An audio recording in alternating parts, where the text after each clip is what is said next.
ప్రస్తుతం భారత పర్యాటకం ఓ నగరం వైపు చూస్తోంది. ఆ నగరం హోయసల సామ్రాజ్యం యొక్క చారిత్రక నేపథ్యం మరియు గొప్ప శిల్పకళకు ప్రసిద్ధి చెందింది. ఈ నగరంలో ప్రజలు ఏసీలు, ఫ్యాన్లను ఉపయోగించరు. ఈ నగరం చలి దుప్పటి కప్పుకొన్నట్లుగా ఉంటుంది.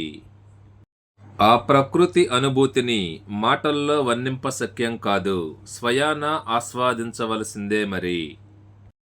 ఈ నగరముకు సరౌండింగ్ ప్రధాన టూరిస్ట్ అట్రాక్షన్స్ ఏమిటంటే, 1 బేలూరు శ్రీ చెన్నకేశవాలయం, 2 హలిబేడు హోయసలేశ్వరాలయం, 3 శ్రావణ బెలుగుల గోమటేశ్వర విగ్రహం ప్రసిద్ధి చెందాయి. ఇంతకీ మీకు ఆ నగరం పేరు చెప్పలేదు కదా. ఆ నగరం కర్ణాటక రాష్ట్రంలో గల హసన్ నగరం. ఈ నగరమునకు సంబంధించిన ఫుల్ వీడియో నా యూట్యూబ్ ఛానల్లో ఉంది, వీక్షించండి.